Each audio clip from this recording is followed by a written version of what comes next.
centre 㗎，係目的咧係要帶俾澳門社區咧有更好嘅設施啊咁樣，所以就參觀咗嗰度咧，希望俾我哋澳門政府咧有一啲去參觀嘅價值。咁呢個再代表停翻嚟加拿大今次嘅交流咧係一個好重要嘅。咁我哋本會咧亦都會發揮呢個繼續發揮呢個功能咧，去回翻我哋雙邊嘅政府咧係做到啲嘢。咁尤其而家我哋邀請咗阿何景議員咧，去仔細喺我哋呢個立法會裏邊咧係會計生我哋加拿大嘅立法會停滯啊等方面啊，同埋我哋話喺我哋加拿大已經係一個主流社會㗎。咁我哋亦都係共同咧為加拿大作出貢獻。咁而家我哋呢個位咧係會中交兩國同埋澳門兩國三地嘅政府咧，同埋民間咧係做一個橋梁同埋交流嘅好好嘅平台。咁希望咧大家咧將來咧共同去發揮到一個更好嘅和平嘅世界。希望我哋咧大家共同去努力。多謝大家。Hello， 大家好，我係萬錦市市員韓景，亦係萬錦市文化及經濟發展委員會嘅副主席。今日好開心咧，喺我哋萬錦市呢度咧，就會迎接一班嚟自澳門嘅 delegation。咁咧大家知道啦，澳門而家係一個非常之先進嘅一個城市，佢哋嘅人口咧就有成60-70萬，啱啱咧就等於我哋萬錦市嘅雙倍。咁佢哋嘅經濟發展咧係非常之好嘅。咁大家知道就澳門咧係有東方蒙地卡羅或者東方拉斯維加斯之稱，因此咧即係大家估到咧佢哋嗰個收入來源咧主要咧係靠嗰個賭博業啊同埋嗰個旅遊觀光嘅。咁其實澳門除咗呢樣之外咧，其實咧有另外一方面咧係世界出名嘅喎，就係佢哋咧嗰個對於環保嗰方面咧，佢哋非常之注重嘅。例如咧，佢哋嘅收集垃圾咧，有嗰啲個中央系統咧，其實咧就係源自咧係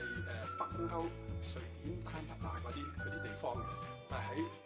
亞洲東方一個小城市咧，竟然有呢樣嘢，咁樣我哋其實咧都對佢哋即係另眼相看嘅。咁嗱，大家知道啦，澳門同香港好接近啊，咁因此咧呢個 delegation 咧主要咧都係講廣東話嘅，咁咧變咗佢哋過到嚟咧見到我即係喺加拿大一個萬錦市嘅市員係講廣東話，即係有一種好親切嘅感覺。咁咧我希望咧佢今次嚟到參觀我哋加拿大萬錦市，咁樣就即係大家互相交流咧係有所得着嘅。咁同埋咧祝佢哋旅途愉快。多謝。會長為大家致歡迎旗。尊敬的中華人民共和國駐多倫多總領事何偉先生閣下，尊敬的萬錦市社區服務委員會主席何偉先生閣下，澳門社區工作考察團顧問姚宏明先生閣下，也是我們這樣總會的謝執長，之前是我們就是當年的這位代表，所以我在這邊要歡迎他。這樣總會副理事長兼秘書長，大家下午好。非常高興歡迎澳門社區考察團莅臨大多倫多市萬錦市，感謝大家在百忙中抽出寶貴時間出席本會主辦的萬錦市政府舉辦的社區工作座談會，同時感謝加拿大駐香港總領事館的支持，在讓我們澳門的那個社區工作代表團能夠順利進行這個工作。澳門加拿大經貿促進會在2014年10月份以及2015年10月份在加拿大聯邦政府和澳門政府機場成立，主要是推動中國加拿大和澳門的經貿會展、旅遊、教育與文化交流為使命，以會展帶動各項項目的發展。去年10月份，以康中心透過會展成功與澳門街坊總會建立了養老服務的工作進行交流。而且社区工作考察团在万景市政府以及核武警议员的支持下举行的社区工作座谈会，以及参观我们Any Community Center， 再次表示感谢。相信考察团透过这次实地考察旅途，对我们的社区工作更加锦上添花。我的发表，谢谢。看到这么多从澳门来的朋友啊，到多伦多到加拿大来，我特别的高兴啊。首先欢迎大家，尊敬的李金亮会长，何虎锦议员，还有我们多次的人大代表，我们监事长也是澳门街坊联合总会的顾问，姚洪明先生。还有我们这个莫伟成秘书长这个今天非常高兴能够出席这样一个活动，这个为什么呢？因为看到这么多来自祖国的亲人，我在这里作为这个总领事感到非常的亲切，非常的开心。大家知道，那么对于社区来讲，社区是非常非常重要的社会的组成部分。它是我们整个社会和整个国家，还有一个城市的细胞。它的健康与否，决定了我们这个社会是否健康，我们这个城市是否向上，以及整个国家的一个状态。所以你们身上肩负着非常重要的一个责任。那么我们大家也都知道，在加拿大，在多伦多作为加拿大最大的一个城市，那么万锦这个何议员还有李会长都很清楚，它被称为在多伦多的华人的首都因为华人占了很高的一个比例。这里的社区建设，它的多元文化非常有特色，所以我想这样的一个交流，澳门也是我们祖国的一颗明珠。那么它的这个发展，还有社区建设跟这里的一个交流应该是非常非常有用的应该说可以使双方都能够得到很大的一个裨益。在这里我也特别要感谢这个李会长，在这个过程当中做出了很多的努力，为社区的建设，为双方的合作你们每个人到这里看看加拿大，看看加拿大这个万锦市它在社区养老，那么在方方面面养老产业，包括这个社区建设方面所做的这些事情把你们所做的一些非常有帮助的一些经验也分享给这个多伦多万锦我想通过这样的一个交流这是非常重要两国交流当中的一个组成部分。社区和文化的交流也是我们未来发展的一个方向所以看到这么多年轻的这么富有朝气的这个澳门来的朋友，能够致力于社区的建设、社区的和谐以及我们的我想感到非常非常的欣慰。我也希望大家能够充分利用这样的一个机会，继续去努力完成这样一个使命。那么如果需要我们总领馆做出帮助或者支持，那么一定不要客气最后我祝愿大家在这个万锦，在多伦多，在加拿大能够旅途顺利，生活愉快工作顺利，谢谢。尊敬的何伟总领事，尊敬的李金兰会长，尊敬的廖洪明顾命，尊敬的莫伟成先生。今天呢，非常的高兴看到这么多的朋友从澳门过来。其实我是从香港过来的，已经是30年前了。因此呢，我对澳门的认识也有很多的，也是这个原因也可以听到了我的普通话就是这个样子。如果你们忍受不了了，告诉我，我会用广东话。嗱，现在呢，因为是5点13分，我们的市长呢应该会5点半后才到，因此呢，可能我们有一点压力，讲多一点。如果呢有没有兴趣的，告诉我也可以的。我在这里呢简单的介绍我们的湾景市，好吧？其实湾景市呢，我们的历史呢比加拿大更长。大家知道加拿大的历史是150年，我们湾景市呢是223年，因此呢我们的历史还长。在223年前，就是1794年，湾景市之前呢是完全没有人的。然后呢，当时呢有一些德国的人呢，他们在美国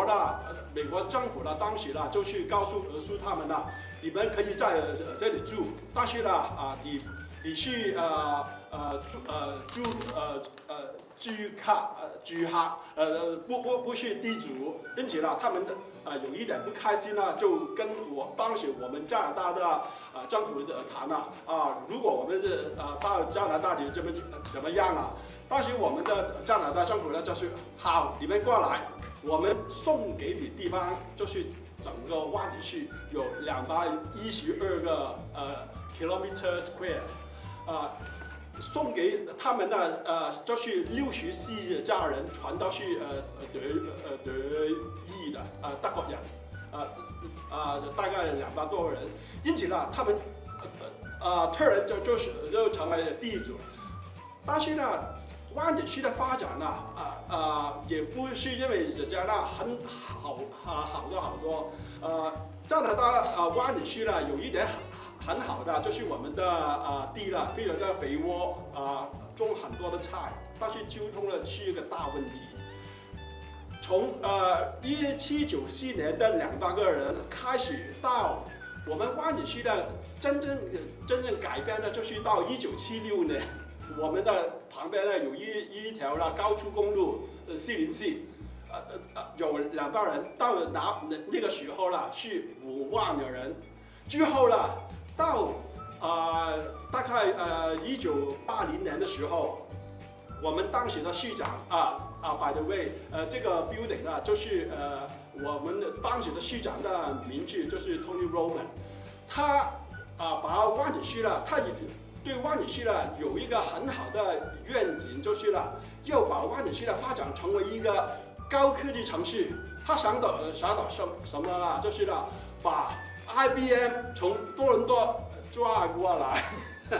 之后呢，哇，我们的发展呢非常的好了，就现在我们的湾景市呢已经有超过1500家高科技公司。当然了，我们的所有的公司呢有超过1万家，我们的工作的人口呢大概16万，我们的人口呢是35万，你可以看看这个比例，在1500家的高科技公司里边呢，有400多家的高科技公司的加拿大总部就在湾景市，其中包括IBM 啦。华为还有 ADM 你说的出应该都有了 ，HP 很多Motorola， 400多家的总公司在湾景市，还有呢，我们中国银行的总部也在湾景市，还在这里的附近。为什么我们湾景市呢这么吸引这么多高科技的人到来？第一就是我们的当时的市长有一个很好的 vision 愿景，就是这样做。当然了，他是一个很聪明的人。第二就是了，之后的发展有很多移民发生了，在湾景市住了比在其他的地方住了更好，因为我们的很多的空地、绿色的地方，空气很好很漂亮现在在我们湾景市里面，35万的人口里面，有78%，78% 他们不是在加拿大出生的，全都是移民来的，78%，哇，很厉害，对不对？还有呢，我们的华人呢也非常的骄傲，我们的华人呢在湾仔区呢超过40%，我们有在这里有超过超过14万的人在这里。你另外一个问题就是问，为什么这么多的华人喜欢住在湾仔区很简单，可以告诉你，华人的移民尤其是家长对子女的教育非常重视。在我们湾仔区，好的中学哇很多，在我们旁边的 Union High School， 还有远一点的就是另外一所皮耶楚都Secondary School， 他们两所中学在加拿大来讲是很高的，前20、30名之内的，就是在我们湾仔区。因此在这里旁边很多华人移民在这里买房子，因为可以把他的子女送入去。还有为什么这么多的高科技公司越来越多的搬进了湾仔区了？原来我们湾仔区在这里有40%的人有大学的毕业了。还没完的，还有另外的20%多的那个大专的 post secondary， 因此有3个人里面有2个人就是大专和大学以上的，只有1个人没有那个大学的。在加拿大其他地方当然不可以啦。因此就是因为这个缘故很多高科技公司在这里落户。容易找到人，还有我们湾仔区有一个 motto， 座右铭就是leading while remembering。什么意思就是我们知道我们是大领加拿大，因为我们有很多明星就是加拿大高科技城市。是供应的，不是我们自己讲的我们大领加拿大，但是我们还要不忘记我们过去很多好的东西，比如说我们的历史我们的保育 heritage， 这是我们的努力把它打造成为一个更好的城市。还有我们的湾仔区也非常的虚心的、虚心的，因为我知道有一点你们澳门比我们湾仔区做得更好的，就是你们有一个中央的收垃圾的系统。这个系统其实我们开始的时候不知道你们有的，我们知道在北欧有，比如说瑞典丹麦，我们派人去哪里看之后，他们告诉我们你们是从哪里来？从香港来还是从澳门来？你们澳门也有澳门有吗？哇，你们很先进，你可以看到我们希望我们做得更好的心永远在，因此这方面要向你们多学习的。哎呀，我恐怕我讲的太多，你们会睡着。如果你们有什么问题可以问我可能现在要给两位先讲好吗？好，不好意思。联合总会秘书长莫伟强先生为大家介绍。尊敬的国委总理事，尊敬的李建会长，尊敬的吴景和吴景议员，各位来宾，各位朋友，大家好。其实我们今天很激动我们28人，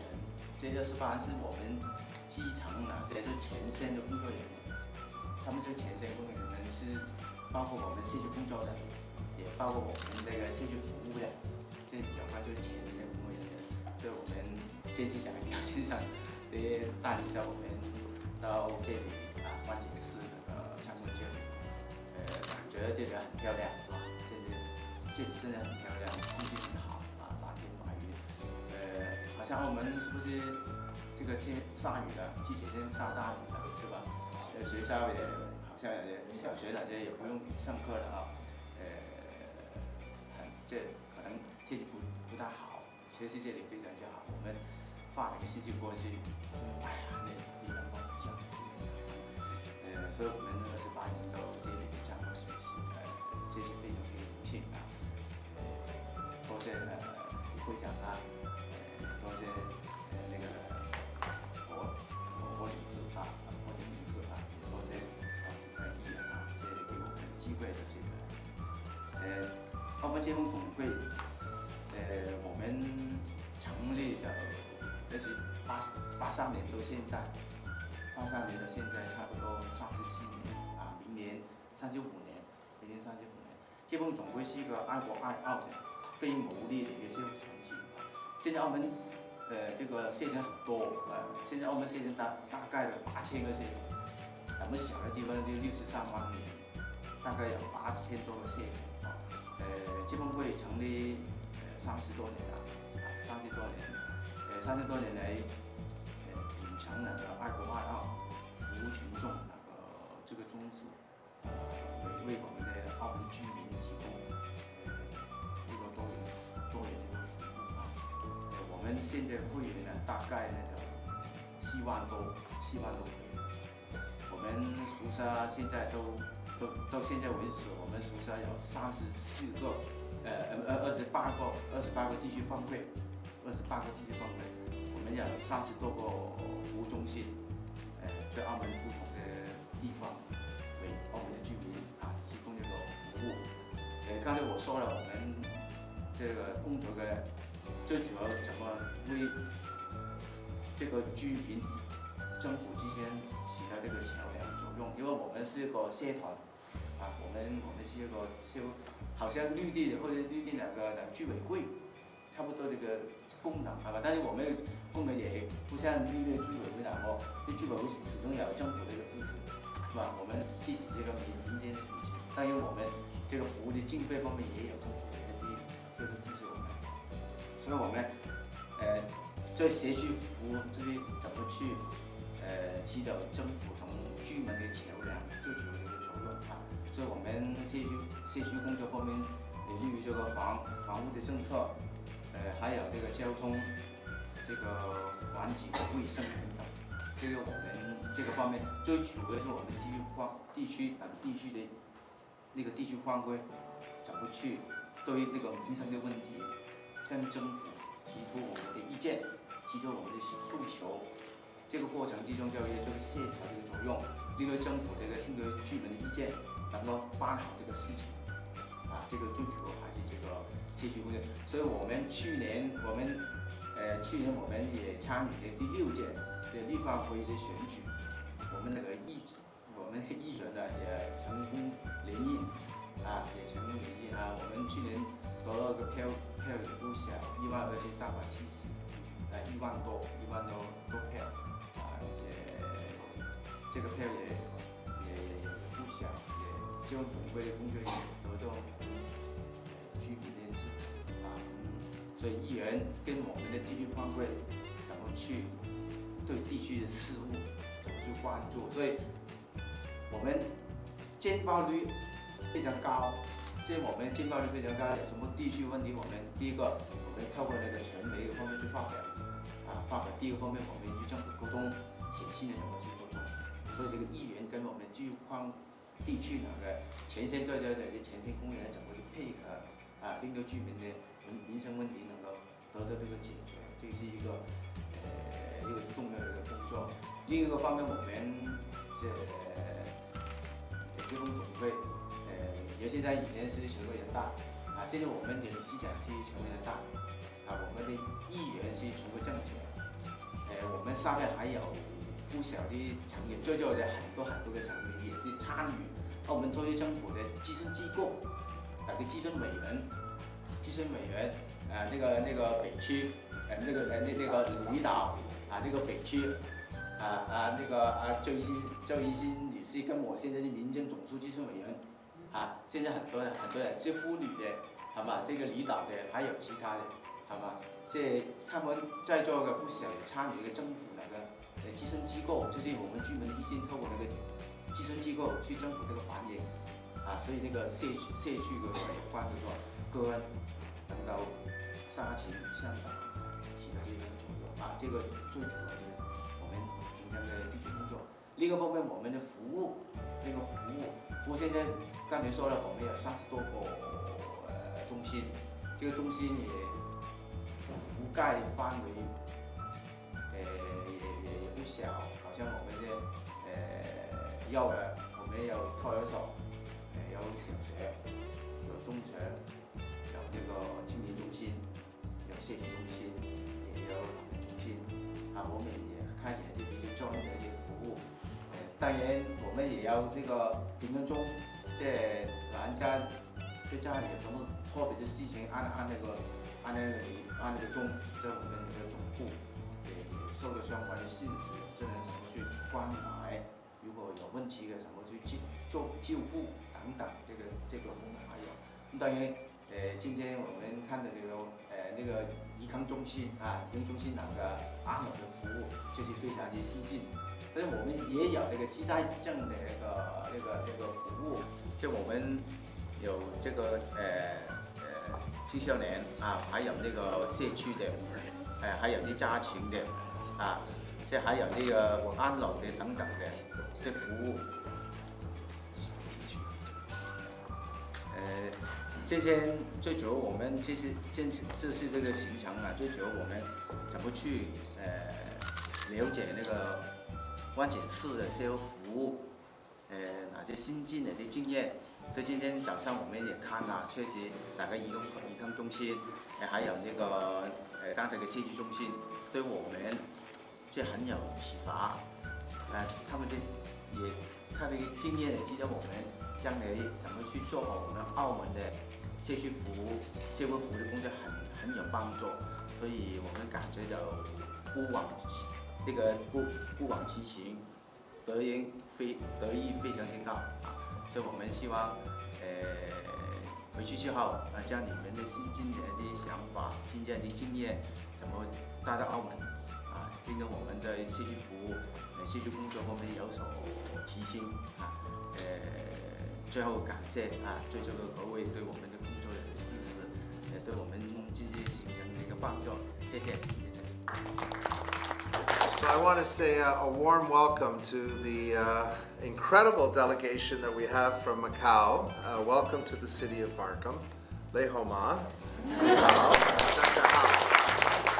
And I want to say it's wonderful to see our good friend, Consul General Wei. He has got a big promotion. He's going to be leaving us way too soon. But I want to say he's just done an excellent job bringing and bridging together our communities here in Canada with communities in China. I want to welcome you to the city of Markham and thank you for your strong interest. So I want to welcome you to the city of Markham and very pleased to have Alan Ho, who's here, who I know has had an opportunity to visit the Unique Community Center, I believe, with you. He chairs our Community Services Committee, and they provide all of the community centers and the services that we have, and also is Vice Chair of our Economic Development Committee. So, first of all, thank you, Consul General, for coming, again, even though he could have said, no, my job's over here, I'm not going to go anymore. He came to Markham to welcome the special delegation from Macau. I also want to say thank you to Carmen and for her leadership with the Macau Economic and Trade Association and for her leadership of hosting the forums and continually working to connect Canada, certainly Markham and Macau. And I'm very impressed with the size of the delegation, but I'm also impressed with all the different interests and backgrounds that have formed the delegation to come and visit. So I want to get a sense, if everybody does understand me, how many people have been to Canada before and to the Toronto area? Not one? One. First time, everybody's the first time. So this is a very special trip for you. And I'm glad that you were able to come and visit. I also want to say that a few years ago I did have an opportunity to quickly go over to Macau and see it for the first time. It is an absolutely spectacular community, rich in history. I love the way that you've preserved the history. This is something that we really value here in the city of Markham, the preservation of the history. We actually have won 2 awards. One is the Prince of Wales Award for Heritage Preservation, and also the Lieutenant Governor's Award for Heritage Preservation. And so when I went to Macau, I saw the incredible respect that you have for the historic area and historic buildings. And I want to say, of course, it's a very lively community with all of that there is to do. But I think, you know, what's impressed me too was, while we think of it as tourist attraction, and it is, there is a very vibrant economy that's there. And I think this is where I'd love to be able to continue to explore and make connections between the city of Markham and Macau, and think of ways that we can work with each other. Now, tourism is wonderful, and I think this being the year of tourism between Canada and China, Macau has to be a place where people go, Canadians go to go visit, because they won't believe what they'll see there. It's just an absolutely astounding place. And I want to congratulate you on your planning, the way that you have these beautifully designed buildings that are spectacular. It really is the envy of many communities around the world. And you know, China is a big place. Hong Kong is a big place, although it's a small place, it's a big place. I like the way Macau has been able to set itself apart, be able to be different. And that's a big challenge in today's world. And so I think in this year of tourism between Canada and China, we should be promoting more Canadians to visit Macau and you know, spend a little bit of money, but also see the wonderful attractions that you have, and see the other aspects of Macau that they may not have appreciated before. So probably you know this because you've been told a little bit about Markham, but I do take tremendous pride here in Markham that we have the most diverse city in all of Canada. So just like Macau, where there's other languages that are spoken, I went to, I think, one of my first meals at the bottom of the tower in Macau. I walked into the restaurant and I heard a different language. I said, is that what I think it is? And there were people speaking Portuguese right in the middle of Macau, and speaking it fluently, and again celebrating and sharing that culture. Well, that's true about Markham. We first of all call Markham the Chinese capital of the GTA, because over 40% of our population are of Asian descent. And then the next big cultural group is we have the South Asian community from Pakistan, India, Sri Lanka. And then after that, the percentages drop off. They're not as big, but truly we have a reflection of almost every corner of the world. And that's made our community a very vibrant place. And people have come here with their families to start a new life, to start a new business sometimes, and have been very, very successful. And you're coming at a very good week, because this week we dubbed or proclaimed this week Innovation Week in the city of Markham. Markham is home to IBM, AMD. You probably recognize this it's a small company, Huawei Technologies. They're here in Markham as well. And just this year, General Motors opened up their first Canadian Technical Center, headquartered here, and it's over 1,000 employees, eventually 1,000 employees. 700 of them will be just software engineers working on the future car, and that's all happening here in Markham. And I have to say, it's because we have the Asian community, the South Asian community, people who've come from other parts of the world to Markham, who come here highly educated, highly skilled, and are able to work and make these IT companies very successful here in our community. So I just wanted to say thank you for coming here. Alan and myself and other members of council, we are political representatives, and government does not make a profit like some of the casinos in Macau make a profit. But you know what? We run the city like a business. We have online services, we partner with other organizations, we use technology to reduce costs, and so as much as we're government, we function, we work. When we see a problem, we try to approach it as if it was a business. Yes, we won't make a profit, but then we won't waste money either in delivering the service. And we're one of the few municipalities in Canada that has no debt